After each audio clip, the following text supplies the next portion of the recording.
Ricardo Bravo, bienvenido, ¿cómo está? Hola, ¿qué tal? Buenas tardes, ¿cómo estáis? Encantado de saludarle, portavoz de la Plataforma de Afectados por la Ocupación. ¿Qué le parece la propuesta del PSOE?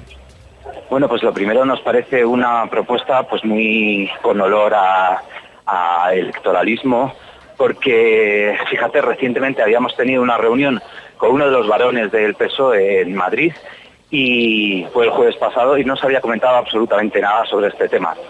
Por lo tanto, consideramos que no es una estrategia de partido, sino que es una estrategia que lo que pretende es atraer votos. Ya. Bueno, pero si será electoralista, pero si funciona, cogemos, la cogemos o no. ¿Es útil o no? Por supuesto. Puede ser muy útil en unos casos muy puntuales. Sí quiero recordaros que el tema de la ocupación está muy enquistado en los allanamientos.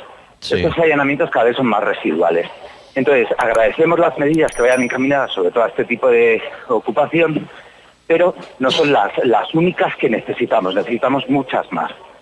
Entonces, agradecemos este gesto y sobre todo pedimos que sigan. No podemos parar aquí porque no son suficientes para acabar con la ocupación en España. Hay un problema y es que Podemos ya ha puesto el grito en el cielo y ha dicho que esto ellos no lo apoyan. Ahora o el PSOE consigue apoyos de otros partidos, no sé, Ciudadanos, tú estás en la ejecutiva, Miguel Ángel, esto acaba de ocurrir, entiendo que no se ha tomado decisión si apoyarlo o no todavía, ¿no? Bueno, yo en principio no tengo conocimiento. Acaba de pasar. Acaba de pasar y no tengo conocimiento, desde luego me informaré enseguida en cuanto acabe la radio. Hay que mirar la letra pequeña. ¿Cómo te suena, Serafín, como experto en seguridad y policía? Si pones declaraciones mías de hace 4 o 5 años, yo lo llevo diciendo que se necesitan medidas cautelares de carácter urgente, que no se le puede echar la culpa a la policía porque no podemos echar a una persona de un domicilio, sería un estado policial. Necesitamos un juez que nos diga, señor, sálgase, a no ser que el delito sea infragante, evidentemente entonces sí que entraríamos y lo echaríamos. ¿Cuál es el problema? Hay un problema social muy grave. Se está ocultando porque yo tengo incidencia de todos los delitos, yo tengo estadística de todos los delitos menos de la ocupación. Yo no sé las ocupaciones. ¿Cómo que no hay datos? No hay datos, se ocultan los datos. ¿Nadie calcula cuántas viviendas hay ocupadas? No lo puedo, es que nos vamos a la web del Ministerio de Interior y podemos encontrar de todo tipo de delitos, hasta de delitos de odio especificados, hasta los delitos de odio especificados. No hay datos de ocupación, no hay datos de allanamiento, la ocupación es genérico, hay datos de allanamiento, de usurpación, son 2 delitos diferentes. El allanamiento cuando se entra en una vivienda que es morada y la usurpación cuando se entra en un local que no es morada. No hay datos ni de uno ni de otro. ¿Qué es lo que la solución fácil, sencilla y cómoda? La solución fácil, sencilla y cómoda es aplicar medidas cautelares. ¿Cuáles son esas medidas cautelares? La rapidez, la inmediatez de resolución judicial. Mire usted me presenta estos papeles y usted me presenta estos otros hasta que se resuelva el juicio. Y sin que intervenga un juez. No, estoy pidiendo que intervenga un juez, porque un policía no puede tomar esas decisiones. Claro. En el momento que se cierra la puerta, no puede tomar esas decisiones un policía. Es un Estado de Derecho, no vivimos en un Estado policial. Necesitamos medidas cautelares como pasan violencia de género. Sí, y perdón por ya sé que algunos en Twitter me van a matar, pero es así. Un segundo, en violencia de género. Yo entiendo que lo que no queréis es comeros el marrón vosotros, porque han acabado compañeros policías sancionados por sacar a alguien de una vivienda. Que se lo pregunten a los 6 de la fiesta. Ya. Amigo. Claro. Ricardo, dígame, Ricardo. Si me dejáis participar, por favor. Hay que leer la letra pequeña. En la letra pequeña aparece la palabra vulnerabilidad. Si estas familias son vulnerables, no se va a poder aplicar estas enmiendas. Pues entonces tenemos el problema. Pues entonces lo dejamos. Porque, efectivamente. Hombre, si en la letra pequeña... Claro, es decir, cuando alguien sin recursos, por ejemplo, deja de pagar un alquiler y no se va de la casa, es la administración quien debe ayudar a esa familia, no yo que soy el dueño de la casa, ¿no? Claro. Efectivamente, ese es el problema que estamos viendo últimamente, que es el propio gobierno el que está derivando sus responsabilidades, que además aparece en el decreto, y ofrecer el decreto antidesahucios, y ofrecer un recurso habitacional a estas familias vulnerables que no tiene. ¿Y eso no lo han cambiado? Eso no lo han cambiado, claro. Eso sigue hasta el día 31 de diciembre y esperamos que se vuelva a prorrogar, no sabemos hasta cuándo. Pues entonces echa la ley y echa la trampa. Pues entonces no han hecho nada, que lo dejen como están porque es mejor que se No, es que no han hecho nada. Volveremos a las 48 horas con... A mí lo que me fastidia es escuchar a algún juez en televisión, que esto funciona, Los 2 programas vamos a ello. Ricardo Bravo, usted ha visto como yo que hay una campaña en la que participan algunos policías de algún sindicato Ya sabes de quién hablo. No me mires, así que No tú, no tú, pero otros sí. Y algún juez, hay jueces magistrados que van diciendo que la ley está bien y que aquí la ocupación no existe. ¿Quién ha orquestado esta campaña? Bueno, pues entendemos que hay un movimiento de izquierdas que está detrás de hacer social el derecho a ocupar. Es decir, legitimar un derecho que no existe. Entendemos que hay muchísimas familias vulnerables, pero otra vez volvemos a repetir, depende del gobierno, es una responsabilidad suya, al igual que de las administraciones locales y autonómicas. Lo que no podemos dejar es el campo abierto para que entre cualquier persona donde quiera, porque esto solo se aplica a las casas, no se aplica a los coches, no se aplica a cualquier otra pertenencia. Yeah.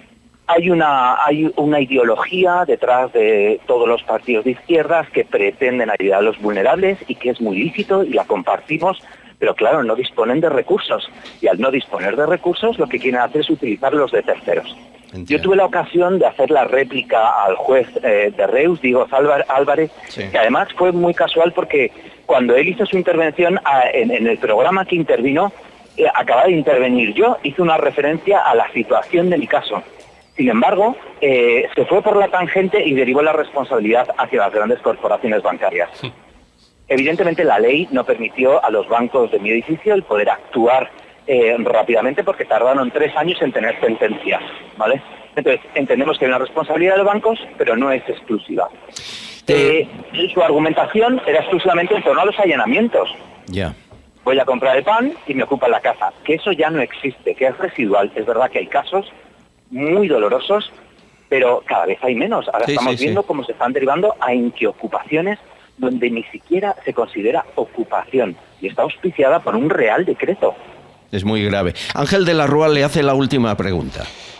Buenas tardes. ¿Qué tal? Mira, una cosa que hace poco hicimos un reportaje en un programa de esta casa, que es Decisión España, sí, con el tema de la ocupación, y nos han llegado casos de ocupación que ya dejan de ser temas de viviendas particulares en edificios, chalés, etcétera, etcétera, sino que mucha gente del sector rural, en el campo, ocupan fincas con huerta y con que tienen sus plantaciones, su agricultura, y se considera también ocupación. O sea, no solo esta gente entra a ocupar una vivienda o una casa de labranza y demás, que la utilizan como vivienda, sino que encima se aprovechan y utilizan los productos que tienen en esa huerta como que no pueden, o sea, increíble. Es que es brutal. Se quedan con lo que genera el campo, claro, que ha cuidado el dueño. Claro. Qué morro. Casas de labranza se ocupan, lo toman como ocupación de una vivienda o de una pseudo vivienda, y no solo te ocupan ese espacio, sino que encima los productos de la huerta también los están utilizando para autoabastecerse.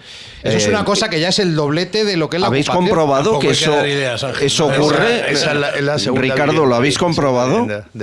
Sí, nosotros tenemos casos, sobre todo en el medio rural, muchos en Galicia, en Castilla y León, en Castilla-La Mancha, donde se ocupan fincas que tienen estos recursos, que como son exclusivas de utilización o de fin de semana, o bien se va puntualmente a trabajar en ellas, pues se meten los ocupas y no solo utilizan todos los recursos que ofrece la finca, sino que a la vez los impuestos y todos los gastos derivados de ese mantenimiento se acarrean, o sea, son devenidos hacia el propietario.